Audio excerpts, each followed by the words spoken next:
Okay. So let's do the final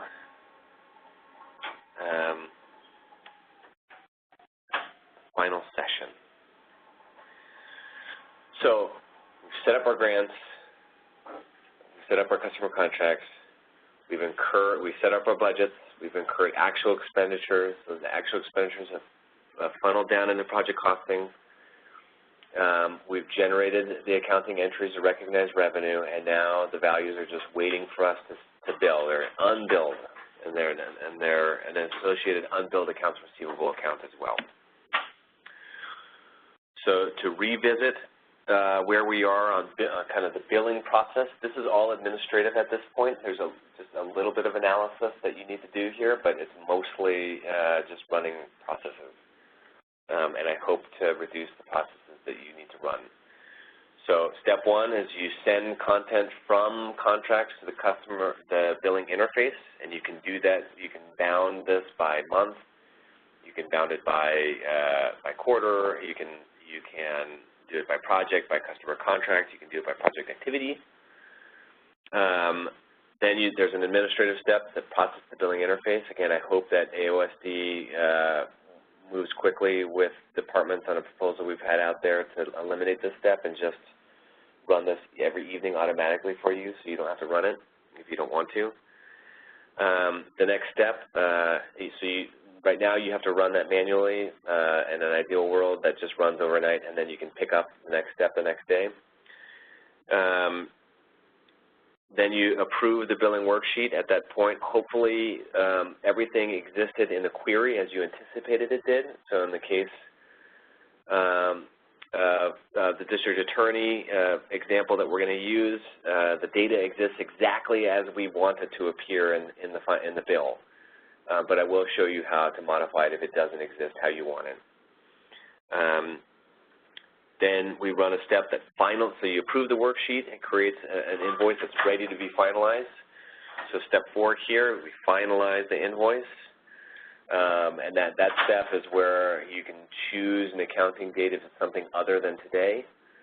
And then that step also is the trigger that sends the information to the general ledger, accounts receivable, and lets project costing know that you've actually run the bill on it. And if that step gets gummed up somehow, which I mentioned during I think the first session, if multiple users are running this process at the same time in the system, or there's a single table that the preload information goes to, and so there have been cases where a user ran the invoice, it finalized, but it never made its way back to project costing or AR or GL, not because they made an error, but because there's multiple instances running at the same time. And so this is also an area where I actually don't want users to run this. I want this to be run every evening for us.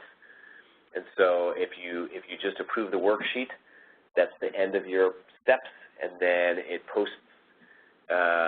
finalizes the invoice that night and makes sure that there's going to be no concurrency of users running the process at the same time. So these two in purple are processes that run automatically every night for us. It basically updates customer contracts and updates project costing with what we did in billing. So you don't have to run these steps. The UPKs do instruct you on how to do it. But I say just don't run them. It's going to do it for you anyways. And users right now who are using the system aren't running this process, and it does pick up successfully for them. So again, my hope is to turn these two gray items into purple items so that really at the end of the day you're only responsible for telling the system that you want to bill something from customer contract, and then you're approving that thing in billing. And then the system takes care of the rest.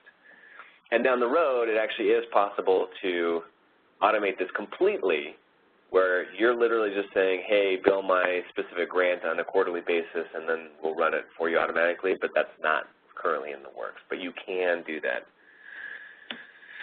Okay, so this is the specific navigation on how to get to billing. Again, it's color-coded the same way. You have to run right now steps 1 through 4. My hope is to convert steps 2 and 4 into purple ones that are optional, or just let the system do the process for you. But for now, you do have to navigate through 1 through 4 to run these steps. I'm going to do that here in the session this morning. Yesterday morning during section 2, demo 2C, I did talk about prepaid grants, kind of setting those up. I ran an initial bill, and I had actually flubbed the first version of that, and so I was able to pull the PDF up. But basically, I ran the steps, the actual billing steps correctly. I might have, follow the UPK and setting up the prepaid line itself. That the sequence there is correct. But if you're running billing, prepaid billing is very similar to running reimbursement billing. The only real difference is that you have a step 0. So you process an initial bill for that prepaid grant. You're creating that initial receivable that you're applying that original payment to, that prepaid amount up front to, so that you have cash and liability credit. So debit, cash, credit, liability account at the end of that that accounting life cycle will receive advance payment.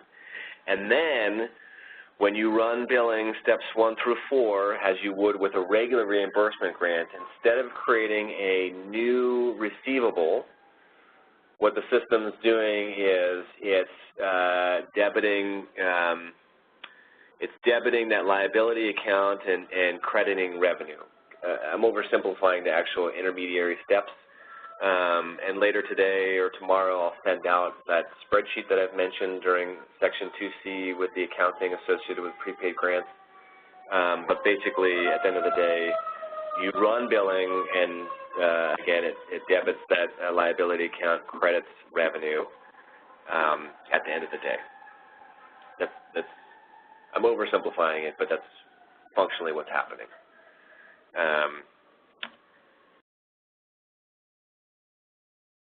And if I've got time at the end, I'll show you how to close a customer contract for those that have kind of run to completion, or you worked with AOSD and they say, hey, you don't have to use the system. But regardless, I'll send out a step-by-step little kind of job aid on how to do that. That hasn't been published because I don't think the city's landed on a position one way or the other on how it's going to use grants, project costing, customer contracts, billing. But I will pass the knowledge along for whenever the decision is made on what's going to be used. And hopefully, I mean, I do believe in, you saw me break PeopleSoft a couple of times and clicking around too quickly. But there is, I mean, for data entry and cost collection, cost bucketing and billing, there is something here that will make your life easier if that's kind of your job function. But so I hope that the value is there and that folks move to it regardless. But we are where we are. Okay, so navigating back. So we're gonna do billing on the district attorney example, and we're going to bill just for the month of July. So I'll show you how to. So going back to the query, I guess jumping back in kind of our business process here, real quick, right here. So we run our query, we see the transactions are the way we are, we've troubleshooted the missing transactions, either we've abated them correctly in here, we've abated them out of the customer contract, they weren't supposed to be, in that, et cetera. There may be some bad data in there that we can't fix in the source module, and I'll show you what we're going to do to address the cases where that's the case. And now we're running the billing process. So here I am. I'm at the query. I'm seeing the data. I ran the Excel spreadsheet. The bill is what, the billing amounts by month are what I'm wanting them to be. So I'm ready to actually jump into billing. So let's go to billing. Actually, sorry, the first step is you're sending contact stuff from customer contracts into billing. So customer contracts, schedule and process billing. and then processed as incurred billing. Again, this is the billing value that you select when you're creating a new receivable that's an as incurred receivable, or it's also the same exact step you follow when you've already run a prepaid bill and you just want to run utilization against that bill, that prepaid bill, or that prepaid contract, right?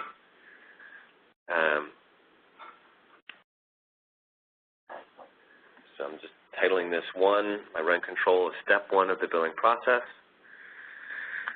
I'm going to do this by project. You can do this by customer contract, but I'm going to do this by project because I don't know if the district attorney has other projects associated on this customer contract. I think probably not, but I'm just going to, just for the sake of, just to make sure I'm being very clear on what it is that I'm billing. And actually, you know what I'm going to do? I'm going to do this by, I'm going to do this by project, sorry.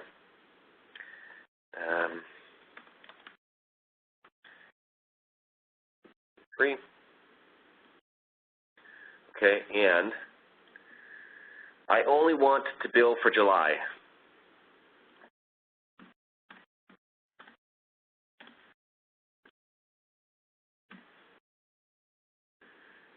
How many days are in July? 30 or 31?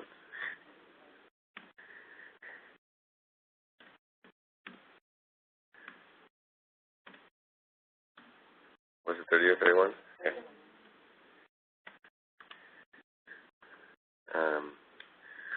So I only want to pick up transactions that hit against these dates. I want to flag one thing for you. The event date and the invoice date here are not, they don't carry over into billing.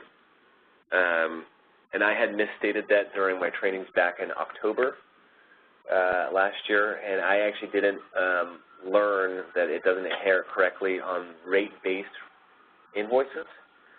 It inherits correctly on fixed good invoices, but not rate-based invoices. So I'll show you where you can identify the invoice date if you don't want it to be today's date downstream from here. So this was a learning for me, and you know, I emailed the group in early July when there was a few invoices that went through with an FY19 accounting date, and unfortunately, well, I'm not going to go into that one, but yeah, you have to specify the date later on in the process. The dates here don't carry through. Sorry, Demi, if you're listening.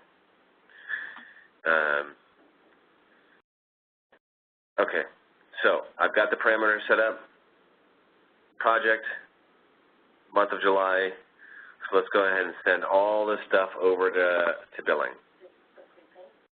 No, this is the district attorney example. You run this process regardless. You run this exact process whether or not you're doing prepaid or reimbursement grants. But the difference here is that when you run this process for a reimbursement grant, it's going to create a new receivable. When you run this on a grant with a prepaid line, what it does is it creates a receivable then immediately relieves that receivable with the liability that the user doesn't have to do anything, no accounting to do. Okay, so let's run this.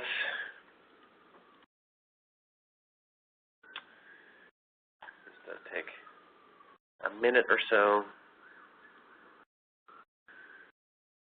Questions from, oh, I do have a question online. Let's see here. No sound. Are other folks unable to hear me on the line? I'm getting a comment that someone says that there's no sound coming through. If you could just type in here. I do have a message saying that someone else is good. So, Angelina, I'm not sure. It might be a connection thing. It might be worth dropping off and jumping back on the WebEx.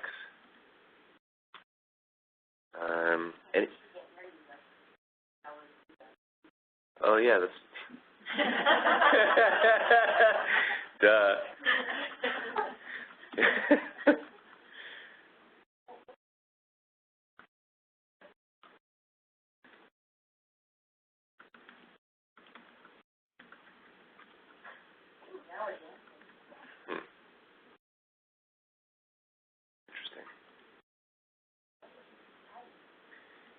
for my space bar was, every time I hit the space bar, I was messing with the screen display. Here, I got an idea.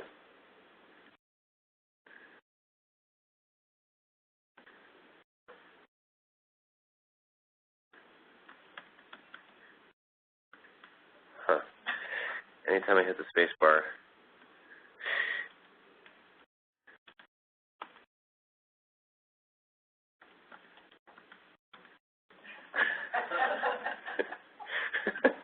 that's the best I can do. Sorry, Angelina, you can't hear me, but you'll hear me in the recording and why this was so funny.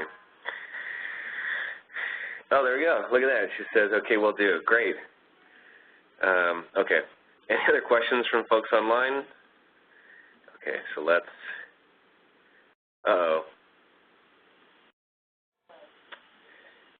I've got an error. No bill plans were processed. So, let me go ahead and troubleshoot this while we're here.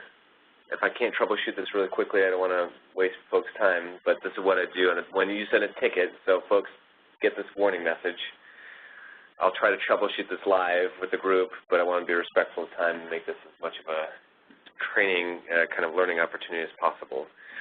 So let's do this. We are going to take a look at the customer contract associated with this and see if there's anything up with it.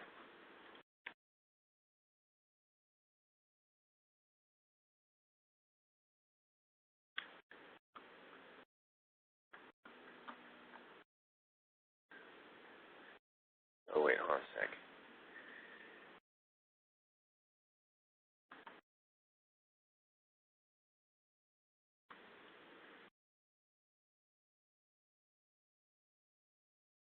Yeah, that's right.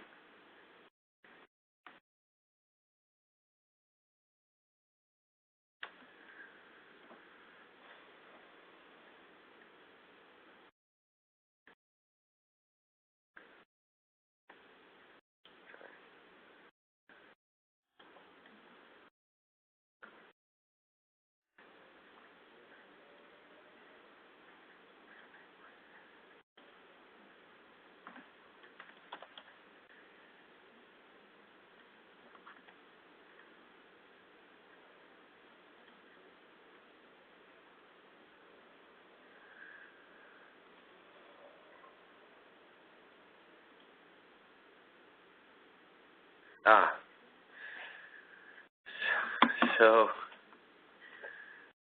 this is unfortunate here.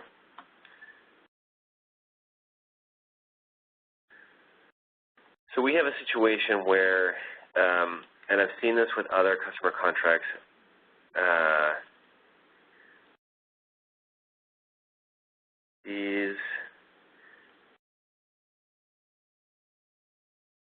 so the contract terms here, and I don't want to put anyone on the spot, I don't know how this was set up, but so what's happening here is I've been able to replicate this before, and I don't know if this is what happened in this particular case, and I'm not saying that it has happened in this particular case. You can say yes or no. But what happened in previous cases was this project and this activity had been previously linked to another active customer contract, and the linkage was broken not using the job aid, and so billing is picking these up when it shouldn't be. Either it's picking them up from the previous customer contract that this was originally assigned to, but right now this customer contract is in a pending status, so I won't actually be able to bill this this customer contract. So wherever, and we can troubleshoot this on an individual basis, but it's likely, from what I've seen in the past, that I'm unable to bill because this project, this activity was actually on a converted customer contract or another customer contract. It was picking up those transactions from billing in that customer contract, and then it's been associated here, and that link was broken, and so I won't be able to bill it here because it's pending. I'm just going to go ahead and try to this is not the way to do it, but I want to kind of see if I can't just close this out for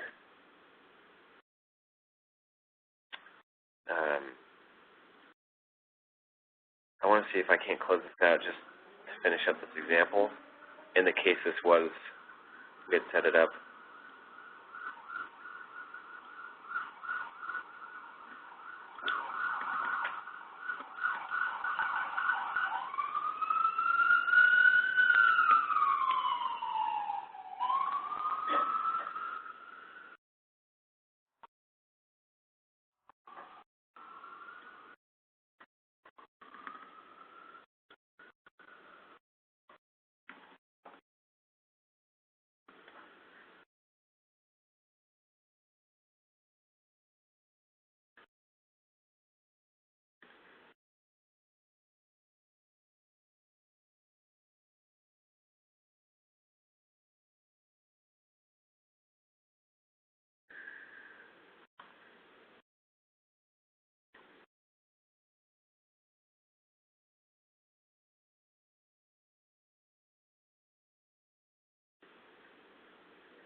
Let's see if I can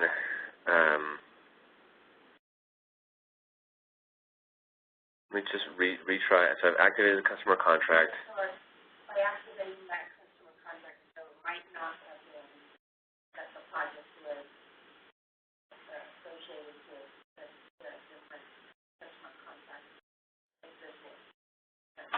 No, if this works, it's just demonstrating how billing is supposed to work. It's very likely that, and we'll, Karen, you and I will circle up afterwards to troubleshoot the specifics of it, but it's very likely that this was associated to a different customer contract, which is active, and it's collecting the billing activity for it, if that makes sense. So let's, even though the contract was ended, the question is the contract was pending, why is it picking up for billing? The answer is, and the way the system is designed and people books, when it's contracts in a pending or canceled status, no downstream processing is possible. It's actually disabled for it. So the only time I've seen this happen on a customer contract is when that project activity is actually associated with another customer contract that they broke the link with, and that other customer contract is active, and the linkage was broken and associated with this other customer contract. And it can't be that when that customer contract that was intending, they just didn't make it active, if stuff that you completed in it? Yeah, Karen's asking, if you don't finish a customer contract, is it possible that that's why it's not allowing billing? The answer is, if you create a new customer contract from scratch and you post expense transactions to the linked project activity, it doesn't even generate values in project costing for billing. So no downstream processing is possible using the system with the job aids. Then once you put it to active, then it should work, right? Well, I'm testing this out for the first time right now, live in front of you all. It's a live test.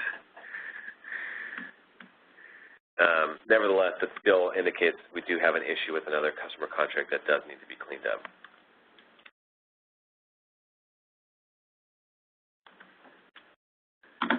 Okay, so let's see if this process is great.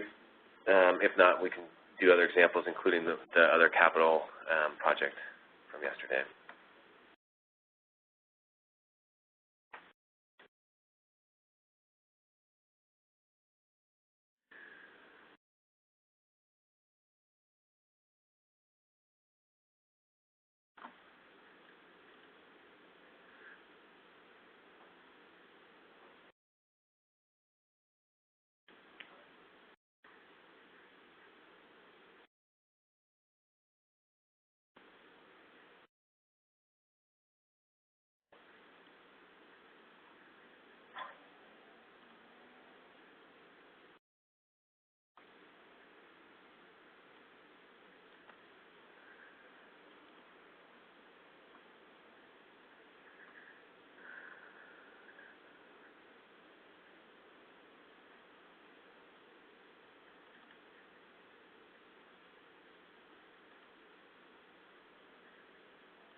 advisable in that many of the job aids have changed? Depends. To go in and pick them up from. Depends on what job. Are you talking about the ones that were UPK job eggs? I don't know where you printed them from, but the job aids that. Yes, so then the answer says those are still valid. Those billing ones are still valid. Well, since it's still processing, maybe this is good news for our illustrative purposes.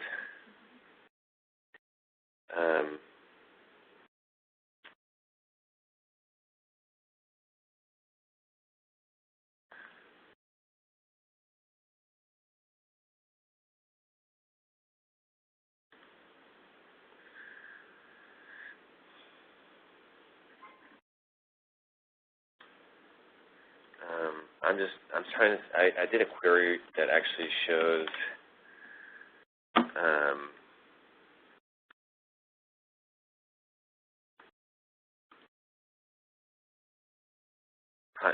the grant award profile information with the customer contract information.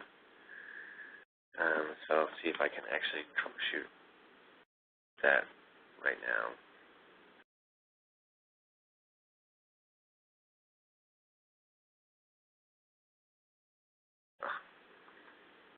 These are my desktops are weird because it doesn't scroll.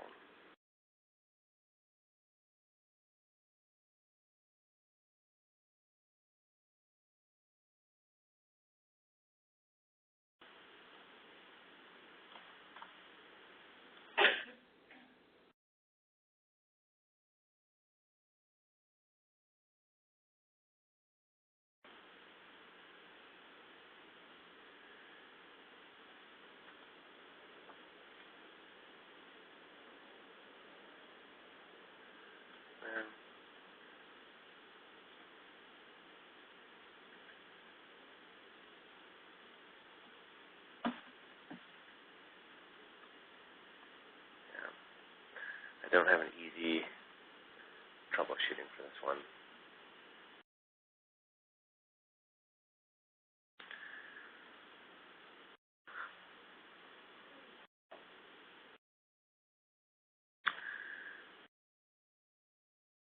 Okay, so it's successful. So a little hiccup in the customer contract activation, and in activation we need to troubleshoot, but PeopleSoft has delivered.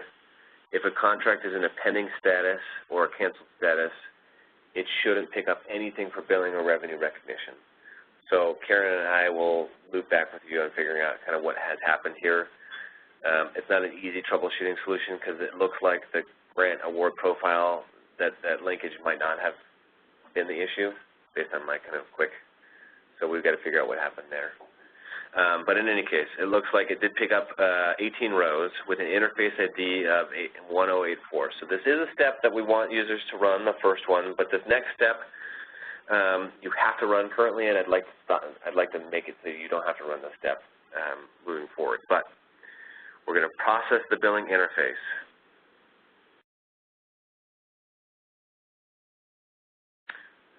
Transactions. You can review what's pending in the billing interface if you want. I'm just going to move straight into processing the interface itself.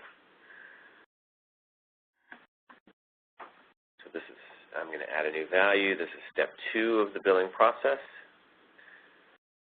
You can do the lookup to see what interfaces are pending in there.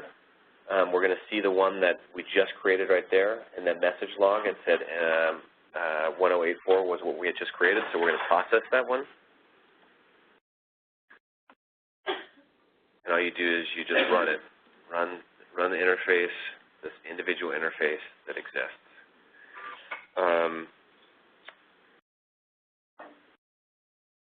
This one is usually relatively quick.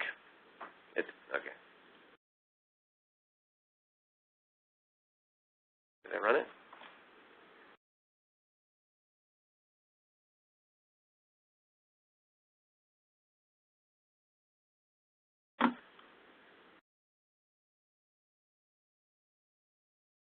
I didn't run it.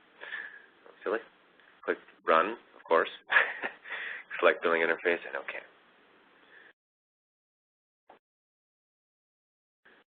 I did want to flag for you that when you take step 1 of the billing process in production, sometimes you get a long list of warnings that says something like TA 0 table, unable to commit to TA 0 table, unable to commit to TA 1, TA 2, TA 3. These are all it's a technical message that a user gets, and it doesn't impact processing. It's just these temporary tables are full and need to be cleared out.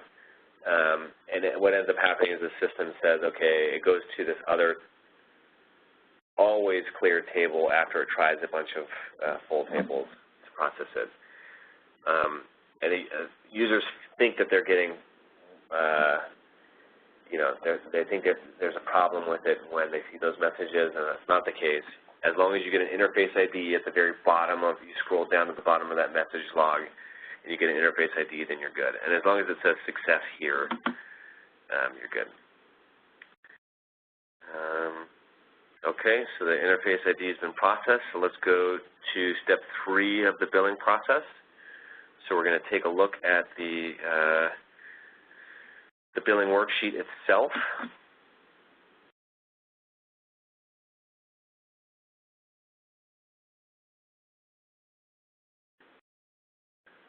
Set filter options. And if you're online, if you got any questions, you can type them into the chat window.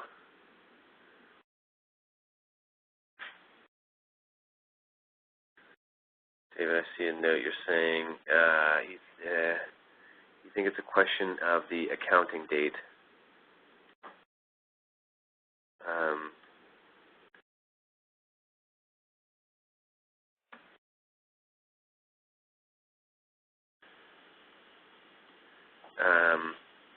Maybe that's why a bill plan didn't process. David, I'm not quite sure what your question is, but let me know if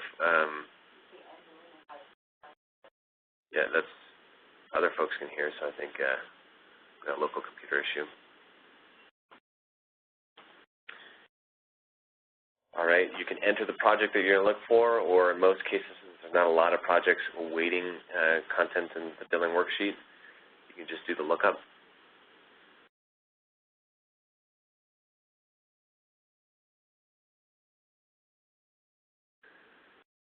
This is our project here that we're concerned about. Let's go and search for what's in there. Conceivably, you could, the reason that it's like this is you could have a bunch of worksheets. You've created a bunch of invoices or to approve, and so each of these are going to create their own unique invoice. If you don't set any filter options and just click search, you can see all of the invoices that are waiting to be approved. But it's a best practice to search for the one that you want to approve by project. So here is our temporary invoice. The total is what we want it to be. Not that one.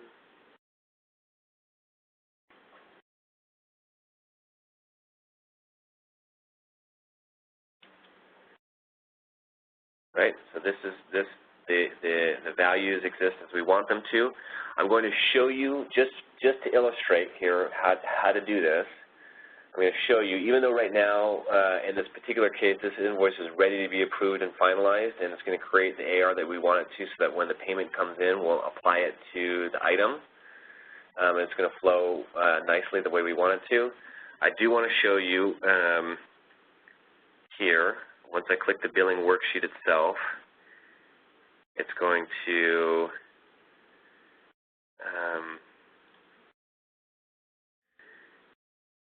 show me line by line every transaction, but it lacks a lot of that granular information that you need to know for like what the journal information is, et cetera. So you have to kind of cobble together the amounts from the query, right? So in the query you saw, hey, I had an amount for $155, and that was bad data that was coming through. It's bad data coming through from the general ledger. It wasn't something I could fix in the source module. I have job aids on showing you how to do that. you can select to write off that value. And when you hit approve, if you select to write off that value, when you hit approve, it's actually going to reverse the unbilled accounts receivable debit and reverse the revenue credit that was originally recognized when that cost transaction came through for the first time. So not only does it remove it from billing and from the receivable for the sponsor, but it also reverses out that accounting back in project costing. You'll have to wait overnight for that accounting to process, but that's the effect of writing off this row. And it's not going to be eligible ever again for billing down the road. I mean, unless you abated it out and abated back. You have to take some sort of action to, like, make it a new transaction for billing. You can also, an option that I did discuss back in October was you can defer the transaction, and you have to select the date that you're deferring it until. But all deferring does is it removes it from this specific bill. It doesn't reverse any of the accounting entries, and it does. And depending on the date that you put the deferral into, it just defers it until that time. And when you run billing again, it'll get picked up again by billing. So here, your options are bill it, write it off, or defer it for a future bill cycle. I'm just going to go ahead and bill all these rows. So let's go ahead and approve this. I'm going to approve this, this temporary worksheet to turn it into a bill. Once it finishes that process, it disappears here. And from this view, if I click Manage Contract Project Bills, it automatically populates the project that we just approved, and it shows me the invoice that we just approved here. Sometimes users kind of get out of it, like don't, you know, they navigate away from that screen and they don't know, well, what was the invoice number that I just created? And the way that you can do that is going to, so let's say you're here, you're like, oh shoot, what was the invoice that I just created? You go to Review Contract Project Bills, you enter the project ID,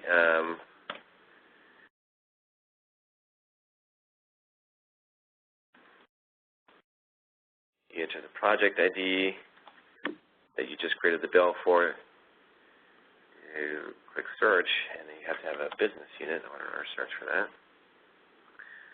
And this is the invoice. The bill status is ready, which means ready for us to take step 4 of the bill process. So I'm going to show you 2 places where you can update the billing invoice date, which then it is inherited as the accounting date. So what I'm going to do here is I'm going to show you, I can click on this invoice here, which is going to bring me actually into the billing module, and I can show you where to update the invoice date there. And then I'll show you in billing how you can just navigate directly to that bill.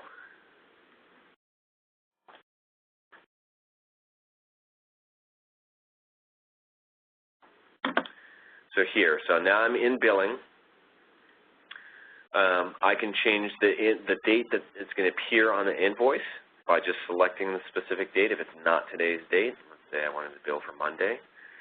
If I do not input the accounting date here, the accounting date will be the billing date, the invoice date here.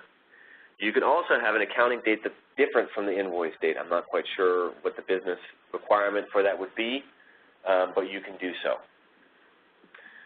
Or let's say you didn't want to do the invoice date here. You would do the invoice date here if moving to a batch process where every night these invoices get finalized without your you don't have to take step 4 of the process, you definitely do the invoice date here because it'll get picked up at nighttime, and if you don't have the date here, then it'll default to today's date. But we're not there yet. That proposal AFC hasn't been approved yet. So let's go ahead and take step 4 of the billing process. Generate invoices, non-consolidated, single action invoice. Add value, this is step 4 of the billing process. We click batch standard. We want this to post batch standard. We're going to do this by invoice.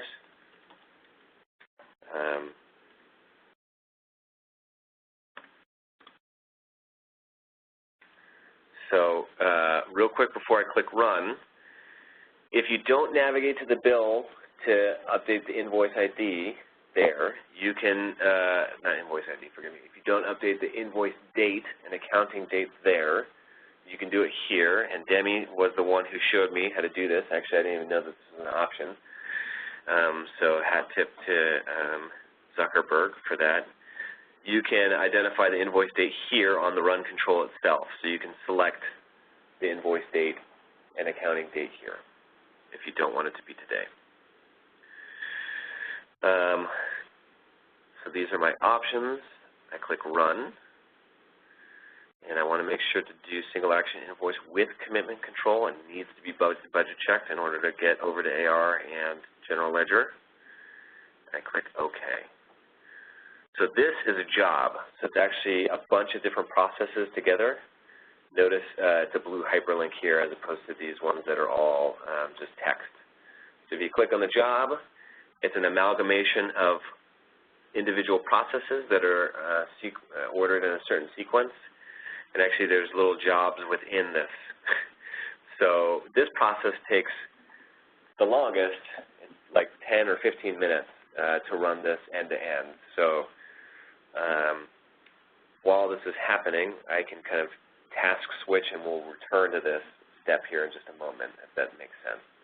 Any questions so far? So if you know what you're doing, steps 1 through 3 are all super quick. It's going to take not even 5 minutes to get through this. Step 4, this takes, you have to wait a long time for this to process. So we'd like to streamline it. Yes? You cannot delete an invoice. But what you can do, and we do have a request to show a credit, you can credit an invoice back. So it's possible to undo, but there's an audit trail of that entire process. So like you had the original in AR, and then there's a credit AR, a negative AR that will reverse out that invoice.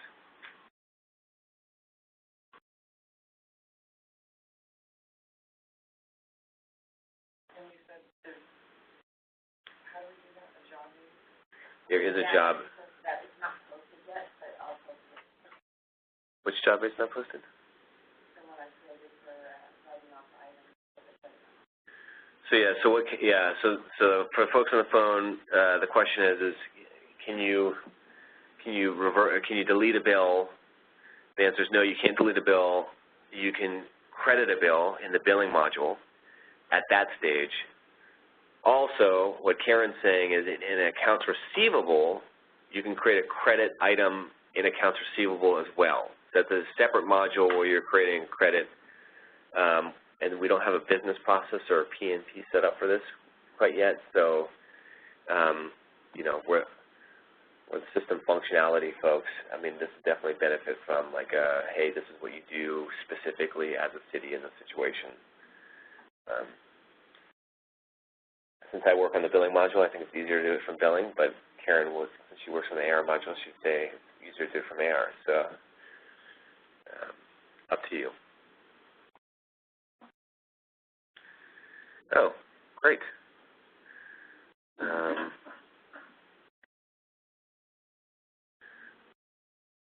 So this processed a lot faster than usual, so I'm not going to task switch. So this created the PDF invoice here. As we can see, the invoice here has virtually no valuable information for the grant sponsor. It does have the sum amount, and this is what's going to be the receivable. So if what you want is to spit out something that's more valuable, you can run the query, the billing transaction query, but just run it by invoice instead, right? So I'm just going to run this by invoice. Oh, shoot, yeah. This query, the prompt for version 2 of the invoice query needs to be fixed. So we're just going to use the non-version 2. We're going to use the HTML version.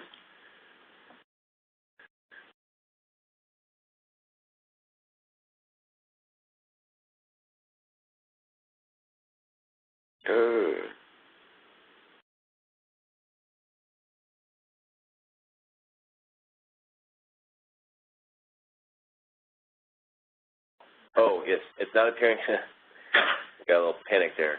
It's not appearing in that query yet because I haven't taken steps 4 and 5 of the billing process, which send the data back to project costing. So right now, it's not, project costing doesn't see this invoice yet. So I'm going to run steps 4 and 5, and then we'll see this. All right. So we've got the invoice.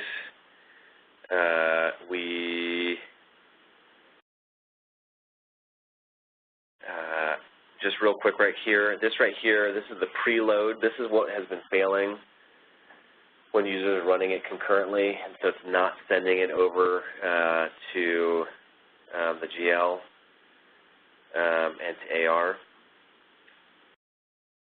And so it successfully it teed it up for the GL and successfully teed it up for accounts receivable.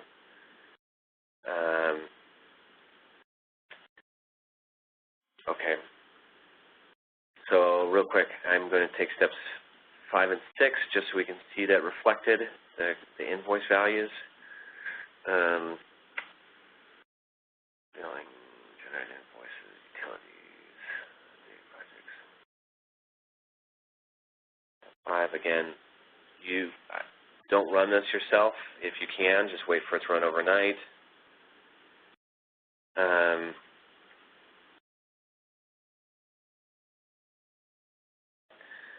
And this actually isn't a homeless, I had picked the wrong bill source on this, I think, when I was activating that customer contract just to illustrate what we're talking about. So it's the district attorney homelessness, just to deconflict what's going on here. That was just a random value I selected, I think.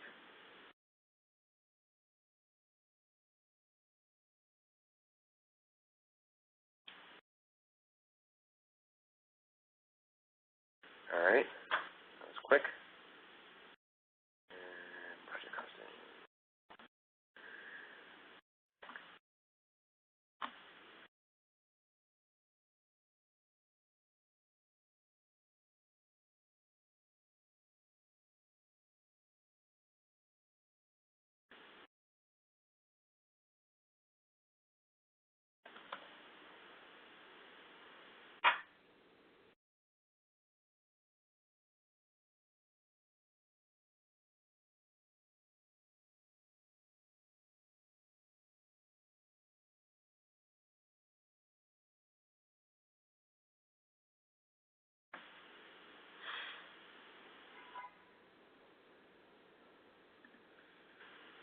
The cost collects always take a while.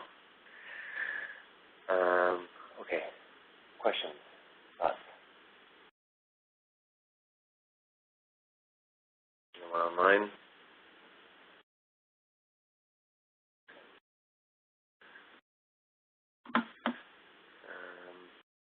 What else can I show you while this process is?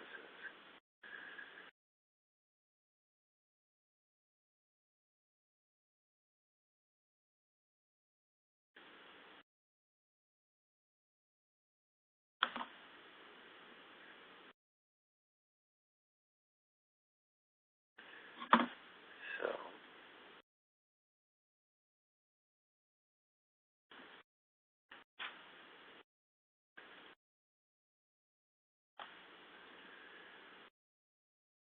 task switching here.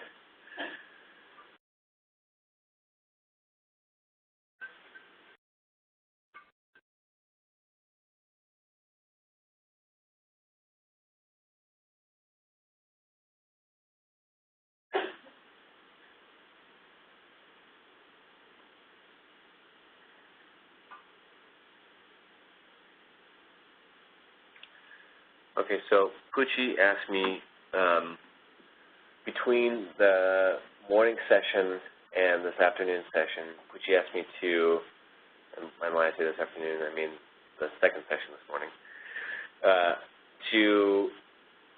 so recall during session 3, this is when we were doing abatements, we had incurred a cost of $612 to activity 6, and $512 of those dollars were over the limit.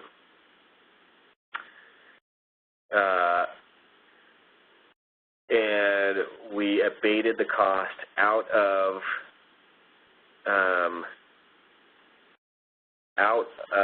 she asked me, hey, how do we deal with those $512? Can we abate them to the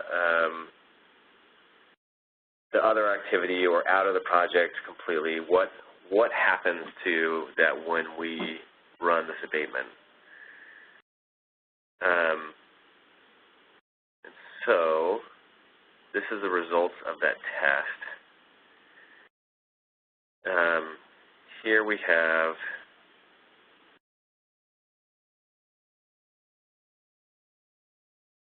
because they didn't set up a billing limit.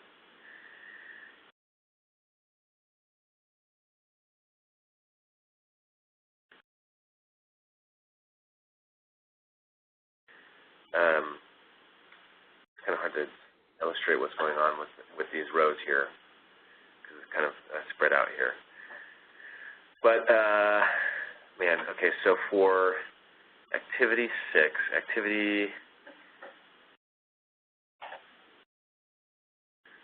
think I did my abatement incorrect in the first place because I used the, oh no, that's correct, 666, okay, so rows 3, 4, and 5.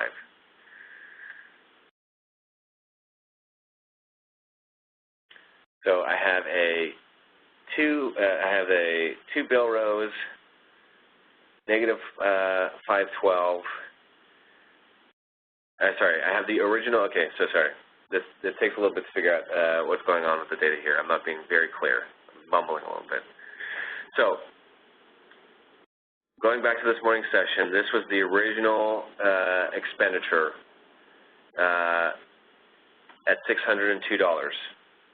And it's generated a BIL row of $100. And there was another row that was an OLT row for $512. And Pucci wanted to only bill the sponsor for $90, not for the full $100 of the billing limit, but only $90. And so what I did was I abated, and I didn't demonstrate this on any of the recordings, but I abated $512 out of activity 6 and into activity 12. So what we see here, for just looking at the bottom 3 rows, activity 6, is we see the abatement out of activity 6 for $512, which nets with the other side of that equation from that OLT row for $502. So from a billing perspective, the net effect on activity 6 is going to be negative $10 here. 502 plus minus 512 is negative 10. So when you run billing, the net total amount that's going to be billed for this customer contract is just $90. And then we can see here in activity 8, which is tied to a separate customer contract from yesterday. So again, activity 8 was tied to contract 946. Activity 6 is tied to 945. So the 512 that was abated to the other activity also exceeded the limit. But in that case, the billing limit was $200, and it creates an over the limit line of $312. So you would need to then abate that $312 to some other, whatchamacallit, cost if you wanted it reimbursed. So if that was confusing to everyone, you can ignore the last 5 minutes while I was waiting for the cost collect to finish.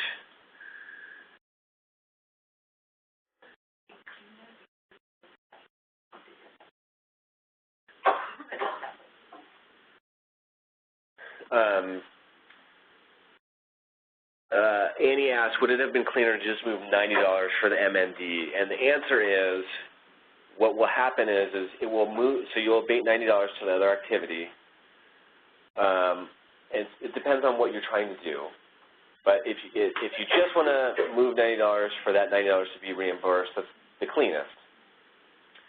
But in the case of Pucci, she wanted to abate more than the total amount that was available for the billing limit. So we had to abate more than the over the limit amount and into the $100. Because she only wanted to bill $90 of the $100 total billing limit that was available.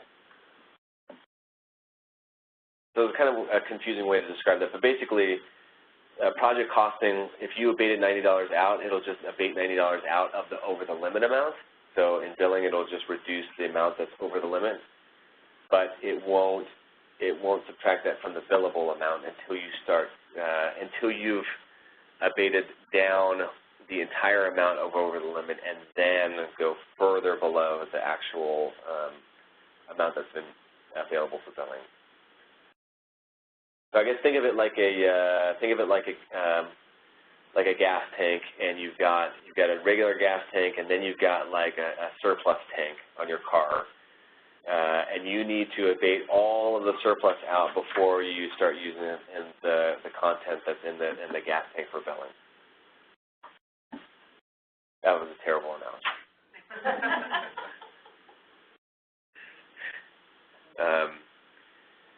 Let's talk more, because I don't think I'm landing that with the group, and if I'm not landing it with folks here, I want to make sure I land it online too. How can I describe this? It's kind of like a color of billing values. So if your billing limit is $100 and I've incurred costs that are $200, then $100 of those dollars is going to be billable, and $100 of dollars is going to be over the limit billing values.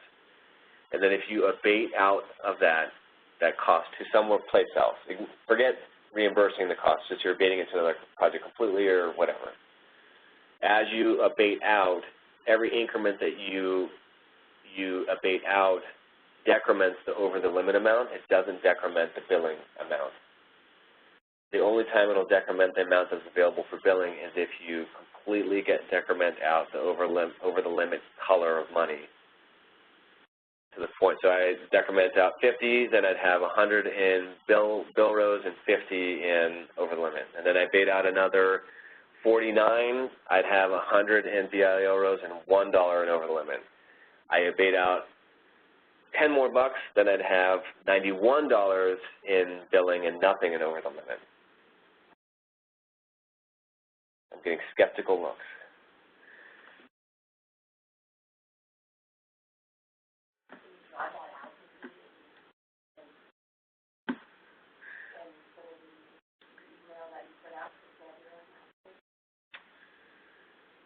Yeah, I'll do my best to create. No gas tanks. I'll avoid gas tanks. Yeah, that was absolutely atrocious. Okay, so I ran going back to the original billing example. What I've done here is I ran the query by invoice, and so this contains all of the source transaction cost information that you could use to provide to your grant sponsor for this particular invoice. And if I run it by project,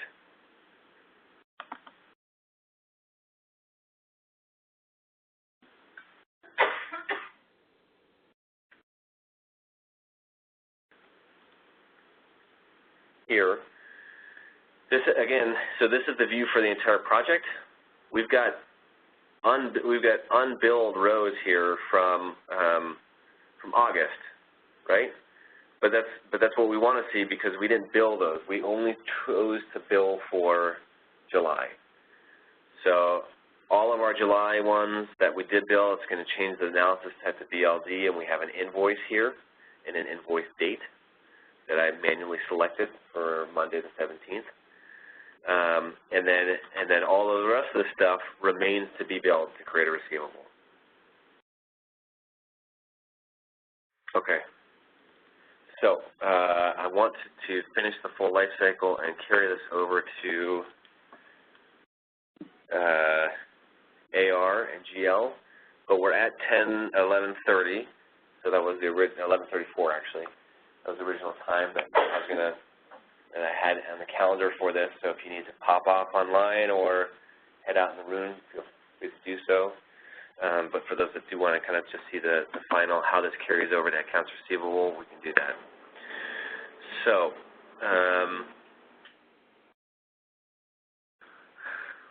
let's clean up some of these tabs here.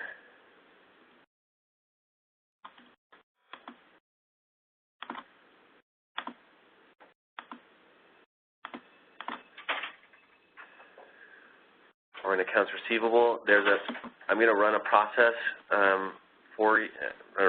here that users don't run. This runs 3 times a day.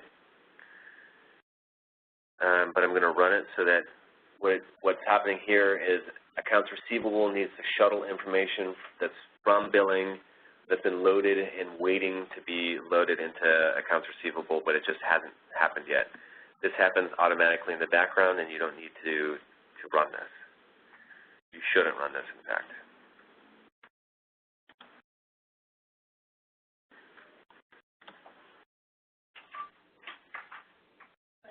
That gives me a question. So if you complete the billing and then you immediately jump to trial balance, you may not see your billing. Yeah, that's a great point. You are exactly right. So Mary noted that if you've completed your billing process, that you will not necessarily see this reflected in your trial balance right away. And she's right. You have to wait. For the trial balance, you have to wait overnight. For AR, it happens 3 times a day. For project costing, to see that in the query, you have to wait overnight. So basically, just wait overnight to see the values reflected.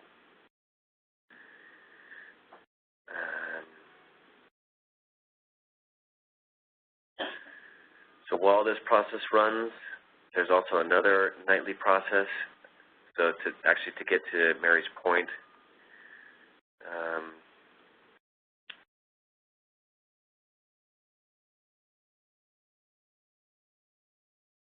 this is not something that's available for users to run, but this runs every evening. And this basically is the thing that processes those journals that you see that begin with letters and not numbers. This is the JGen. This is the system-generated journals, and runs on a batch process.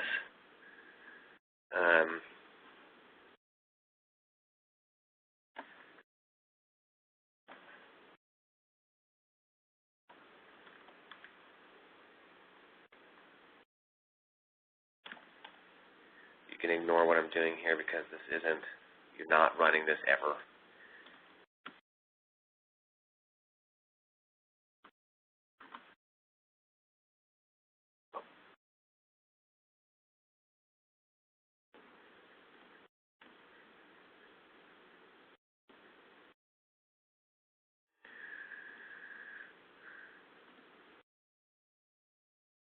All right, AR updates run, so let's go take a look at what's in AR.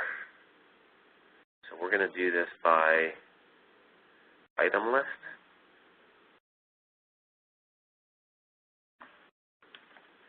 So what I'm doing is I'm in accounts receivable.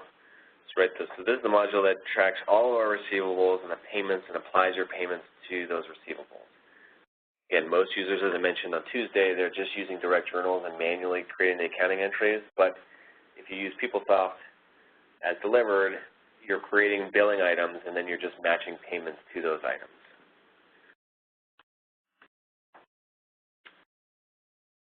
Do the advanced search. I want my invoice to begin with or like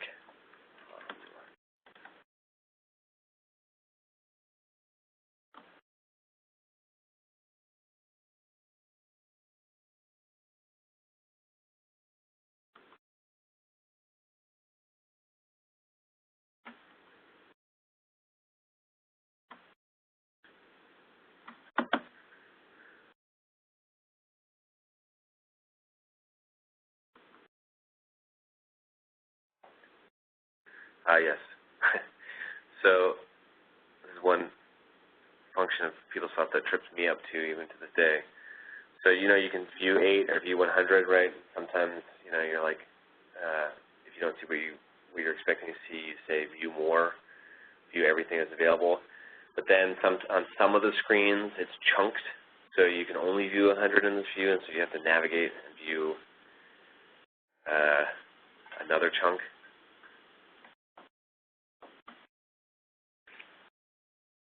Okay. So here is in accounts receivable the invoice that we just created. And it's got all of the associated information with it. And the accounting entries down to the line for that open item. So I'm just real quickly, I'm just gonna real quickly show you how to apply a payment in accounts receivable instead of doing it a direct journal.